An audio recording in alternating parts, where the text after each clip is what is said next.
Hello, good afternoon. வாங்க சாப்பிடலாம்.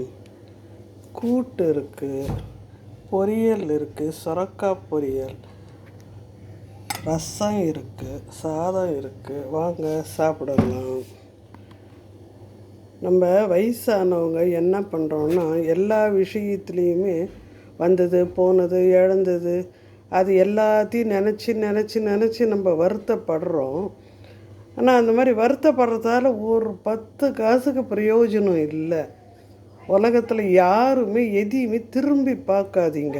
நம்ம நடந்து வந்த பாதை நல்ல மலர் பாதை, ஆனால் அதை திரும்பி பார்க்காதீங்க. நம்ம முடலில் நடந்தாலும் பரவாயில்ல, நம்ம நல்லதே செய்துட்டு நல்லதே பண்ணிவிட்டு நல்லதே வந்தோம். அப்படியே நமக்கு யாராவது கெடுதல் பண்ணுறாங்க அப்படின்னா அவங்களோட போட்ட விட்டுருங்க. அதை பற்றியெல்லாம் கவலைப்படக்கூடாது. நானுமே எனக்குமே சேர்த்து தான் உங்களுக்கு சொல்கிறேன்.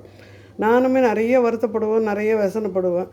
அப்புறம் தூக்கி போடு, வேலையைப்பார் அப்படின்னு எங்கேயாவது கோயில் குளம் கிளம்பிடுறது, எங்கேயாவது போய் நிம்மதியாக உட்காந்து ஜெபம் பண்ணி பாட்டு வந்துடுறது.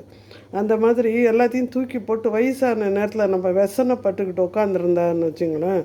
எங்கள் பைபிளில் ஒரு வசனம் இருக்குது, ஒரு முழம் கூட்டவும் முடியாது, ஒரு முழம் குறைக்கவும் முடியாது.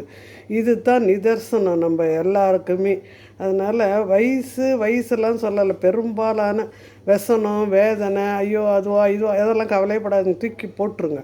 அடுத்த நிமிஷம் நொடி கிடையாது. அடுத்த நொடி நமக்கு இருக்குமான்னு தெரியாது. அடுத்த நொடி அடுத்த நிமிஷம் நம்ம உயிரோடு இருக்குமான்னு தெரியாது. இந்த நிமிஷம் சந்தோஷமாக இருக்கோமா, 4 பேர்கிட்ட சந்தோஷமாக பேசுகிறோமா, சிரித்து பேசுகிறோமா, மனசு அளவில் உடம்பு அளவில் எல்லாரையும் பார்த்து அவங்கள பார்த்து இங்கே இது போட்டுக்கிறாங்க அதெல்லாம் எதுவுமே வேணாம். நம்ம மனசளவில் திருப்தியாக இருந்தாலே நம்ம அழகாக இருப்போம். எங்கள் அப்பா சொல்லுவார் அடிக்கடி, அகந்தாம முகத்துக்கு அழகு அப்படின்வார். அந்த மாதிரி அகம் அழகாக இருந்தால் முகம் அழகாக இருக்கும் எப்பவுமே. அந்த மாதிரி எல்லாத்தையுமே நம்ம பார்த்து பார்த்து பார்த்து செய்து இப்போ இழந்துட்டோமேன்னு நினைக்காதீங்க. எல்லாமே நமக்கு திருப்பி வரும். அதே மாதிரி அந்த பேச்சுங்களும் அந்த வாழ்க்கையும் அவங்களுக்கு திருப்பி வரும். அப்போ வரும்போது தான் தெரியும். நம்ம அதை பற்றியெல்லாம் கவலைப்படாத, நிம்மதியாக இருந்துட்டு நிம்மதியாக போவோம். சரியா? Okay, God bless you.